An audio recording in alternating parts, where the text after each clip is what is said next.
Hey guys, welcome back to my channel. Today I'll be showing you how we execute kernel level threads. You might know threads in C++ or Java. They are basically user level threads. For those of you who don't know what a thread is, basically a thread is a path of execution in a process. A single process may have many threads. Okay, so today we'll be seeing these threads at the kernel level. Okay, so let's start. It is a rather long code, so I'll open the code and then explain it to you.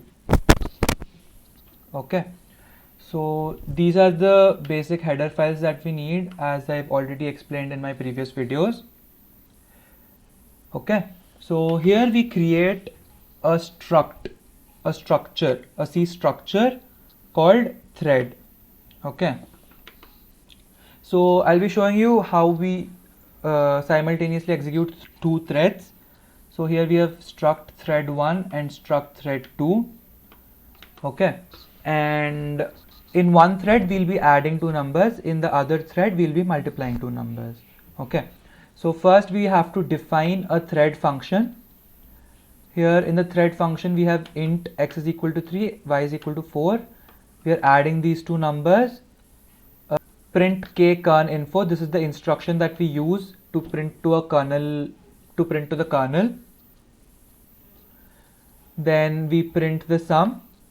This is basically a normal addition of two numbers function.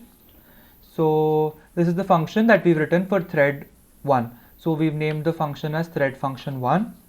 Okay, and similarly we defined the function 2, in which we just defined two numbers, two variables and their product, and we are printing the product to the kernel. Okay, so this is the function for thread 1 and this is the function for thread 2. So the next thing that we have to do is we have to connect these functions to our threads. Our threads are just structures now, so we have to connect function to the thread. Okay, this is the function that we are using to connect the function to our thread.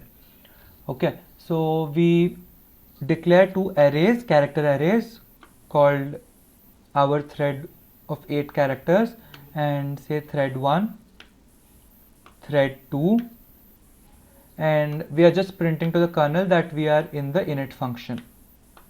Okay, then thread 1 is equal to k thread create. This is the one that creates the thread.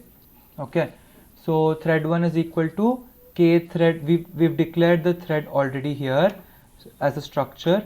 So here what we are doing is thread 1 is equal to k thread create. So we are creating a kernel level thread and we are connecting it to the thread function that to the function that we have written. So thread 1 will be performing thread function 1 as we've defined above, and thread 2 will be performing thread function 2. So what we'll be doing now is, if we are in thread 1, we wake up the process thread 1. So what the thread 1 will be doing is, what wake up process will be doing is, it will be waking up thread 1 only. Thread 2 will still be asleep or it will not be performing anything. First, because obviously only one thread can be executed at one particular point of time. So if we are in thread 1, thread 1 is woken up and we print to the kernel that we are in if. Okay, and if we are in thread 2, we print to the kernel that we are in else if, and we wake up the process thread 2. Okay, so when we are in thread 1, the thread 1 wakes up and it executes its function, that is the addition function, and it goes back to sleep. If when we are in thread 2, this condition gets satisfied if thread 2, and we print to the kernel that in else if, and we are waking up the process thread 2, and the thread 2 gets executed and we get the and we get the product of the two numbers. Actually here we can say in thread 1, and here we can say in thread, sorry, here we can say in thread 2, and here we can say in thread 1. Okay, so that will be more clear. Then in the end, after this the program is over. Okay, so now we write the cleanup module, which we always do. Int return, okay, int return 1 and int return 2 are our return variables, and we stop the thread and we return the value into return 1. So we stop thread 1, we stop thread 2, and if both are not in, like if both are false, then we print to the kernel that thread stopped, or you can even give threads stopped. Okay, so that's it, and these are the stuff that we always do. We are actually starting the thread init function. After the thread init function is completed, we do our thread cleanup function, which is our closing or our exit function. Okay, so now we'll compile it and execute it. Okay, so as you've already seen my previous videos, the makefile is the same, and we write the makefile to compile our C program, and here we give the name of the file. So here our file name is threads.c, and here we have to give threads.o, as I've already said in my previous videos. Okay, so now let's open a terminal and see the output, or rather I will just change the name because I think I've already used it before. I'll make it threads1.c, and here also I'll make it threads1.o. Okay, save it. Let's open our terminal, cd desktop. Okay, then we just give the command make, and our threads1.c gets compiled, and we have these files that are created. Now what we have to do is sudo insmod, that is we are inserting our module to the kernel, insmod file name.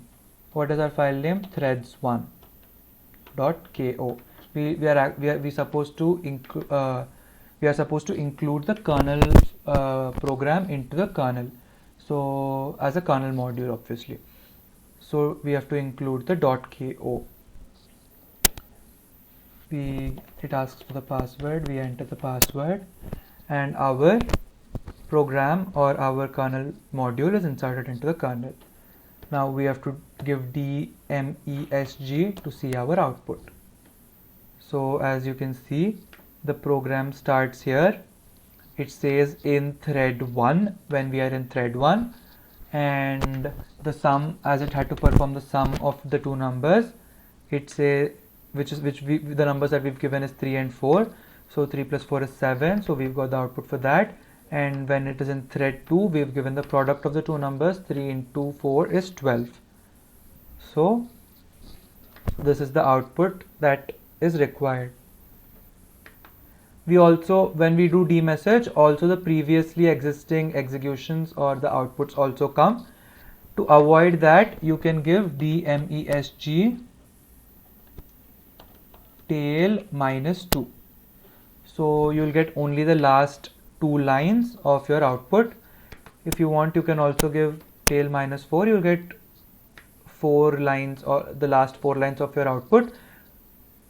Here in this case ours was we had 5 lines of output, so this is the output of our program.